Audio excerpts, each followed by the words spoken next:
Jumlah minimarket di Indonesia tercatat meningkat 39% pada periode 2015 hingga 2020.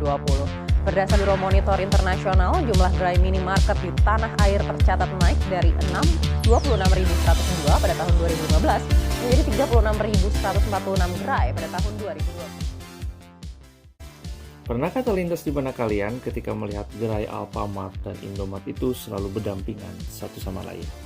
Apa yang mendasari semua hal itu? Nah, itulah yang menjadi tanda tanya besar di pikiran saya. Dan siapakah yang lebih dulu lahir, Alfamart atau Indomart? Hingga akhirnya saya memutuskan untuk membuat konten ini, teman-teman. Jadi kan saya sambil meriset, sambil belajar juga dong. Kemudian saya langsung bertanya kepada narasumber utama di konten ini, siapa lagi kalau bukan Bro Google. Lalu saya langsung meriset fakta-fakta keberadaan Alfamart dan Indomart dan merangkum semuanya dalam video ini. Teman-teman harus tonton video ini sampai habis karena kalian bakal menemukan jawaban dari kedua pertanyaan tersebut. So langsung saja, inilah narasumber from Google.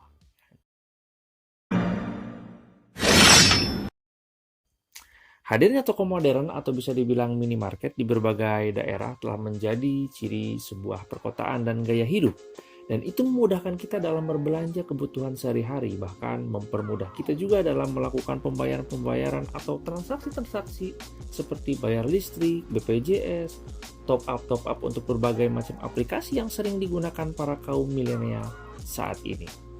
Dan masih banyak lagi tentunya transaksi yang lainnya juga bisa dilakukan di minimarket. Ditambah lagi tempat yang dibuat dan didesain senyaman mungkin untuk para customer dengan diiringi musik-musik yang membuat kita makin nyaman ketika sedang berbelanja, gitu kan. Dan kini minimarket pun telah menjelma menjadi raksasa. Terbukti, deretan toko modern tampak ada di sepanjang jalan raya, di penjuru kota hingga pedesaan. Lalu yang menjadi sorotan adalah jarak antara satu minimarket dengan minimarket lainnya selalu berdekatan, teman-teman. Bahkan banyak yang bersebelahan atau hanya berseberangan dipisahkan jalan raya saja, seperti Alfamart dan Indomart. Apakah ini adalah bagian dari strategi marketing? Ya, betul sekali teman-teman. Strategi marketing menjadi alasan utama di balik fenomena ini. Kedua gerai retail ini tentunya sama memiliki tujuan untuk mendapatkan pasar yang lebih luas dan menarik konsumen sebanyak-banyaknya. Sehingga keduanya memilih lokasi dengan konsep teori lokasi industri yang biasa disebut hoteling teori.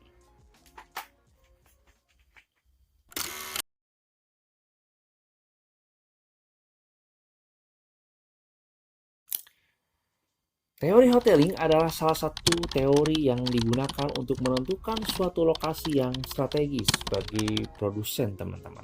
Dalam teori ini mengatakan bahwa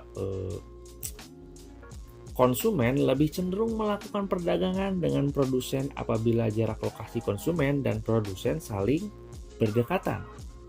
Jadi bahasa sipilnya tuh kayak gini. Kalau ada tempat belanja yang dekat, ngapain harus cari yang jauh gitu kan? Nah, bahasa simpelnya tuh seperti itu. Tentu saja dengan catatan barang yang dibeli identik dengan harga dan kualitas yang sama pasti.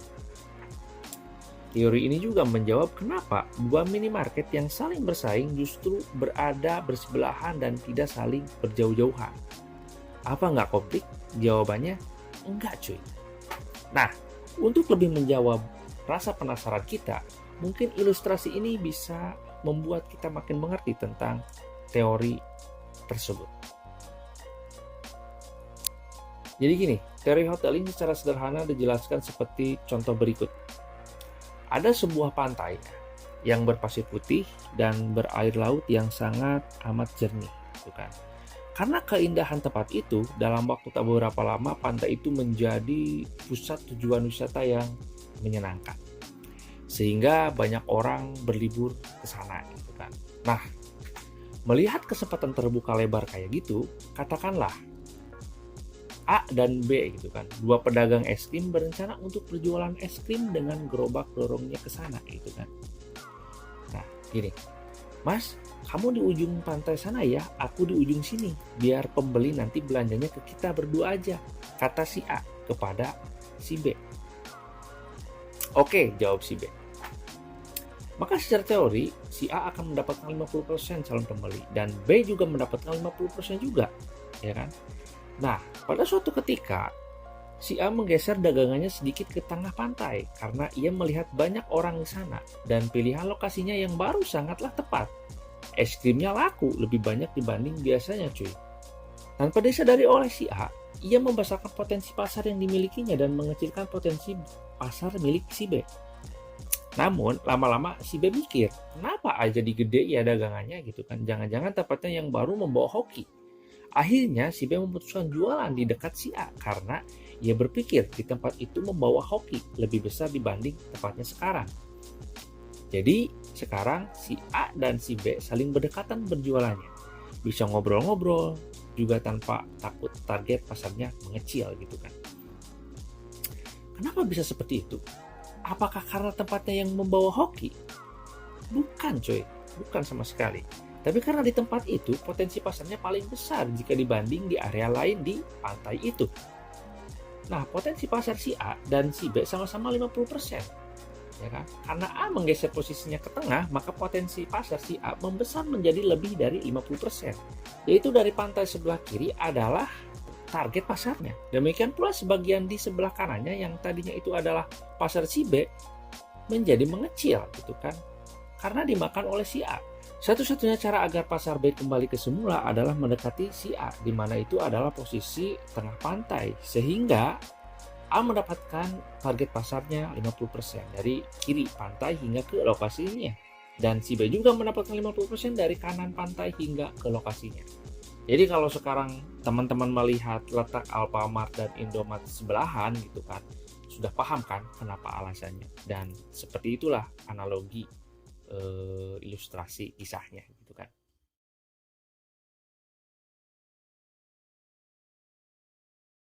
Nah, jawabannya adalah Indomart, teman-teman. Indomart dan Alfamart punya selisih umur 11 tahun yang menjadikan Indomart salah satu minimarket yang sangat populer di Indonesia. Salah satu brand minimarket ini berdiri pada tahun 1988 di bawah naungan seorang pendirinya yang cukup populer di Indonesia, yaitu Salim Group. Teman-teman ada yang kenal Salim Group? Salim Group adalah perusahaan yang didirikan oleh Sudono Salim atau Lim Siul Lion yang berasal dari Tiongkok dan merantau ke Indonesia sejak masa penjajahan Belanda. Yang kemudian berhasil mengembangkan berbagai macam perusahaan besar sampai sekarang gitu kan. Perusahaan yang ia dirikan masih dijalankan oleh anak laki-lakinya yang bernama Anthony Salim. Nah, Anthony Salim inilah yang merupakan orang di balik besarnya perusahaan jaringan retail Indomart tersebut, teman-teman. Selain itu, dia juga merupakan sosok di balik besarnya bisnis mie instan Indofood, salah satu produsen mie instan Indomie terbesar di tanah air. Salah satu mie yang selalu nemenin kita semua di kala dompet mulai menipis akibat tanggal tua. Nah, hasil dari suksesnya Indomart ini sampai mengantarkan beliau menjadi orang terkaya di Indonesia. Menurut laporan dari Forbes, Anthony Salim dan keluarga memiliki total kekayaan kurang lebih hingga mencapai 8,5 miliar US dollar. Gitu kan. Kalian bisa rupiahkan sendirilah, hitung-hitung dengan kurs dolar saat ini gitu kan. Dan kalau udah hitung, kalian coba komen di bawah berapa hasilnya.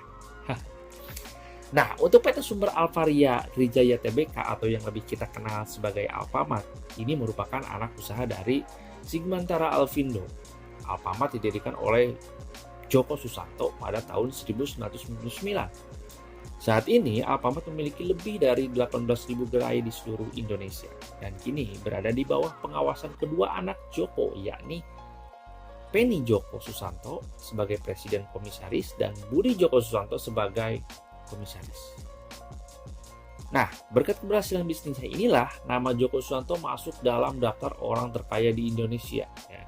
Kekayaannya tercatat sebanyak 1,9 miliar US dollar. Joko Susanto menjadi orang terkaya di Indonesia ke-22 dan orang terkaya di dunia ke-1833 pada tahun 2021 versi majalah Forbes. Hartanya ini tidak ia dapatkan dengan mudah begitu saja, melainkan penuh pengorbanan dan perjuangan pastinya. Sampai membuat Alfamart bisa menjamur di berbagai daerah dan memiliki lebih dari belasan ribu cabang di seluruh Indonesia. Gokil kan teman-teman?